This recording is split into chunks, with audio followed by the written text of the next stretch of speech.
Hello नमस्कार दोस्तों, आपको रोहन क्लास में आपका स्वागत है। जैसे कि एस.के. झा सर का जो बुक है इंजीनियरिंग का, जिसको CV2 में इंजीनियरिंग पूछा जाता है, चैप्टर नंबर 1 एक है लीवर एंड सिंपल मशीन। लगभग इससे 2 मार्क्स पूछा जाता है। एक पूछता है लीवर से और एक पूछता है सिंपल मशीन से। घिरनी से पूछता है, घिरनी से पूछेगा, पुल्ली से पूछेगा। ए से 1 नंबर और एक से लीवर से पूछता है। चलते हैं, स्टार्ट करते हैं। पहला क्वेश्चन देखिए, पहला क्वेश्चन बोल रहा है किसी भी मशीन के मुख्य कार्य होते हैं। मुख्य कार्य क्या होते हैं मशीन के? तो मशीन के कौन कौन कार्य होता है? बल गुणांक होता है, गति गुणांक होता है और दिशा परिवर्तन होता है। कैसे चलिएगा देखते हैं एग्जाम्पल से। देखिएगा, ये क्या है? पुल्ली है। तो पुल्ली से देख रहे हैं कि अगर ये पुल्ली उठाना है तो देखिएगा, ये लगा रहा है टी बल, लेकिन यहाँ से टी बल लगा रहा है, मतलब एक बल लगा रहा है। लेकिन यहाँ से देखिएगा दोनों रस्सी उठ रहा है, मतलब यहाँ टी लगा रहा है लेकिन उठ रहा है 2T। तो ये बल गुणांक के अनुसार कार्य किया। अब देखिए, आप सिलाई मशीन देखे होंगे। सिलाई मशीन देखते हैं, इसको चलाता है कम स्पीड से, लेकिन ये पूरा स्पीड से घूमता है, मतलब ये गति गुणांक कर दिया, ये गति गुणांक मशीन कर दिया, गति गुणांक कर दिया। और ये देखिए डायरेक्शन यानी दिशा चेंज हो गया। मान लीजिए आप ये रस्सी खींच रहे थे या कुआं से पानी खींच रहे थे और इसको आप लगा दिए। पहले तो ऐसे रस्सी से खींच रहे होंगे, लेकिन आप इसको में पुली लगा दिए तो ये नीचे में खींच रहे हैं, पहले ऊपर में खींच रहे थे, तो डायरेक्शन चेंज भी हो गया। मतलब आप तीनों काम मशीन से कर सकते हैं। ये सिंपल मशीन नहीं कहा, कोई भी मशीन हो, इससे हम लोग बल गुणांक यानी फोर्स बढ़ा सकते हैं, गति गुणांक स्पीड बढ़ा सकते हैं और दिशा यानी दिशा परिवर्तन कर सकते हैं। यानी उपयुक्त सभी हो जाएगा, ऑप्शन नंबर डी हो जाएगा। चलिएगा नेक्स्ट क्वेश्चन देखिएगा। बोल रहा है किसी मशीन का यांत्रिक लाभ क्या होता है? तो यांत्रिक लाभ का सूत्र होता है, लिखिएगा, यांत्रिक लाभ बराबर यानी कितना लोड उठा रहा है और कितना हम प्रयास कर रहे हैं, यानी ई हो गया। ऊपर का हो गया भार और नीचे प्रयास यानी यास लिखिए या प्रयास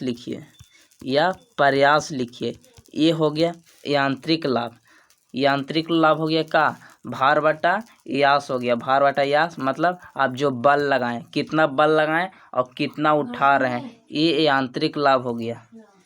तो देखिएगा कौन हो जाएगा? मशीन द्वारा किया गया कार्य और मशीन पर किया गया कार्य, ये तो काची हो गया, ये तो वेग हो गया। ये तो दक्षता निर्भर करेगा, दक्षता इसको बोलते हैं। यांत्रिक लाभ होगा भार तथा यास यानी एल बटा ई हो जाएगा। ऊपर हो गया भार और नीचे हो गया यास, यही इसका यांत्रिक जिसको हम लोग सूचित क्या करते हैं? एम यानी मैकेनिकल एडवांटेज, मतलब यांत्रिक लाभ, इसको एम से सूचित करते हैं। एम से भार बटा यास हो जाएगा, ऑप्शन नंबर सी हो जाएगा। चलिएगा नेक्स्ट क्वेश्चन देखिएगा। इसको में देखिए पिलास है, इससे हम लोग क्या करते हैं? इस पिलास से हम लोग क्या करते हैं? यहाँ फलक्रम हो गया और यहाँ से हम लोग यास लगाते हैं कितना, और यहाँ पर फोर्स मतलब यहाँ पर लोड देते हैं, कोई चीज़ हम दे रहे हैं तो लोड दे रहे हैं, कितना हम लगाएं और कितना पाएं, ये हो गया यांत्रिक लाभ। चलिएगा नेक्स्ट क्वेश्चन देखिएगा। मशीन की दक्षता का अनुपात क्या होता है? मशीन का दक्षता का अनुपात क्या होता है, अब बताइए। मशीन का दक्षता क्या हो जाएगा? यानी मशीन की दक्षता मतलब एन से सूचित करते हैं, कितना दिए और कितना मिला, यानी लोड बटा इफिशिएंसी, यही ना बताए थे।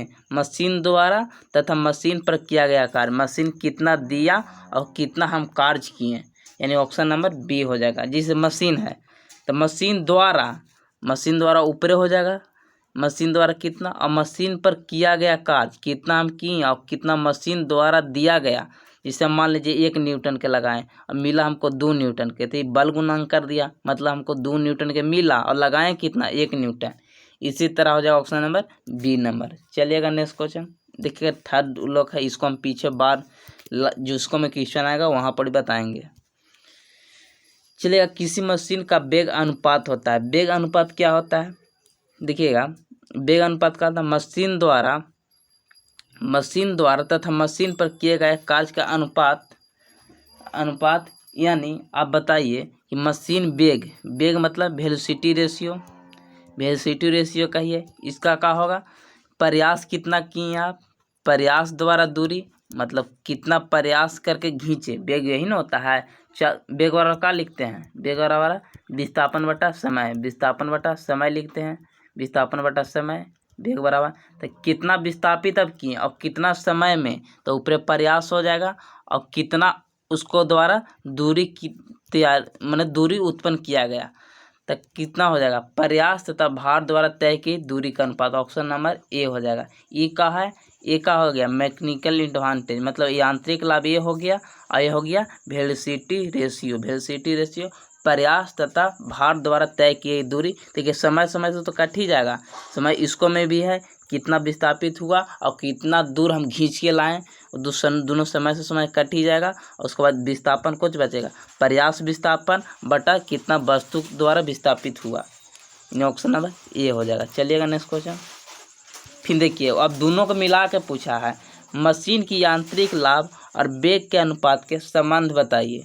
देखिएगा, देखिए एन दस्ता माने वेग का कुछ होगा, इसको मैं कहा पहले कुछ हो जाएगा मैकेनिकल एडवांटेज मतलब यांत्रिक लाभ और बटा वेलोसिटी रेशियो माने वेग अनुपात। तो वेग अनुपात वाला क्या था? प्रयास की गई दूरी बटा नीचे चली गई दूरी, वस्तु द्वारा चली गई दूरी, कितना दूरी वो विस्थापित हुआ, ये हो गया। यांत्रिक लाभ वाला कुछ बताएं, लोड कितना है और नीचे हम प्रयास कितना किए, यानी लोड बटा ई हो जाएगा। तो दोनों को मिलाइएगा तो क्या हो जाएगा? पहला हो गया यांत्रिक लाभ और बटा वेग अनुपात। ऑप्शन नंबर ए हो जाएगा। चलिएगा नेक्स्ट क्वेश्चन।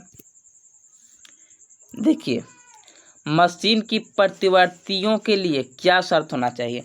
मतलब मशीन है, मान लीजिए कोई मशीन है, उसको मतलब उल्टी डायरेक्शन में घुमाना है, तो कम से कम उससे 50% से अधिक होना चाहिए। जिसे मान लीजिए ये पुली पर लगा हुआ है, तो उतने खींचिएगा तो कैसे होगा? तो कम से कम 50% से अधिक रखना चाहिए यूनिवर्सल मशीन के लिए, मतलब विपरीत कार्य करने के लिए। जैसे कोई बल नीचे लगा रहा है और आप ऊपर लगाना है, तो बराबर में होगा। अब 50 ही नीचे लगा रहा है 50 न्यूटन, और नीचे और आप भी लगा रहे हैं 50 न्यूटन, तो ये तो आप 50 न्यूटन जिससे कोई वस्तु है उसको खींच ले रहिएगा, तो आपको भी खींच ले रहेगा। लेकिन 50 से जैसे आप एक कामन कीजिएगा तो ये वस्तु उठना शुरू कर देगा, यानी मशीन की दक्षता 50% से अधिक हो जाएगा। ऑप्शन नंबर बी हो जाएगा। चलिएगा नेक्स्ट क्वेश्चन। कोई भी मशीन कार्य करने में सक्षम कब होगा? मशीन कब कार्य करने में सक्षम होगा? वही तो बात तो अभी है, मशीन कब कार्य करने में सक्षम होगा? मशीन कब करेगा? देखिए वस्तु है, उससे हम ज़्यादा लगाएंगे तब ना कार्य होगा। मान लीजिए कोई 50 न्यूटन का वस्तु खींच रहा है आपको नीचे में, आप लगा रहे हैं 50 न्यूटन के, तो उतने में खींचाएगा नहीं।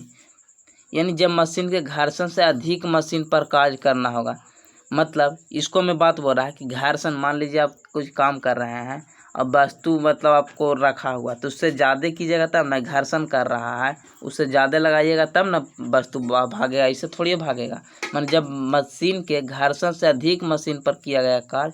ऑप्शन नंबर ए हो जाएगा। चलिएगा नेक्स्ट क्वेश्चन।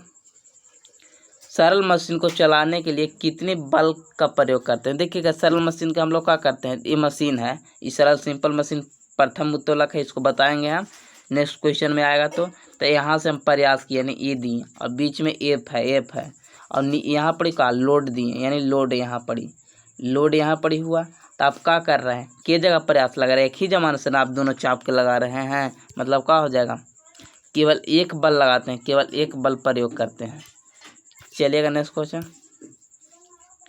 बोल रहा है सरल मशीन किस सिद्धांत पर कार्य करता है? सरल मशीन किस सिद्धांत पर कार्य करता है?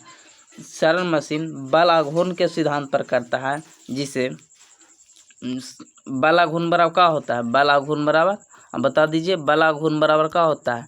बल गुने भुजा होता है, बल गुने भुजा होता है, मतलब लंबाई, जिसको मतलब भुजा है। देखिए बल आघूर्ण कैसे काम करता है, जैसे कोई वस्तु है, इसका हमको लगाना है, तो कितना के घुमा रहे हैं बल से, और इसका जितना बड़ा आप भुजा करिएगा, जो लंबाई ये डंटा के रहेगा, इतने स्पीड से। जैसे आप बताइए कोई चीज़ आप उठा रहे हैं, पिलास, तो पिलास देखिए, अभी पिलास के बारे में हम बताए थे, देखिएगा ये पिलास है, तो इसको में बल आघूर्ण कब ज़्यादा होगा, आप जितना बड़ा ही रखिएगा उतना ही ज़्यादा ना आराम से दाब लगाइएगा। अगर यहाँ पर इसे दाबिएगा तो ज़्यादा भार पड़ेगा, आप यहाँ से लगाइएगा थोड़ा कम भार पड़ेगा, क्योंकि लंबाई बल भुजा यानी भुजा की लंबाई बढ़ा रहे हैं, तो बल आघूर्ण भी बढ़ रहा है, मतलब कौन हो जाएगा, अब बताइए, बल आघूर्ण हो जाएगा।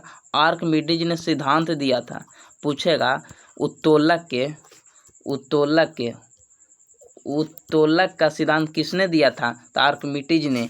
किस सिद्धांत पर काम कार्य करता है, बल आघूर्ण पर, न कि आर्किमिडीज ने दिया था नियम, लेकिन सिद्धांत पर काम करता है, बल आघूर्ण के सिद्धांत पर।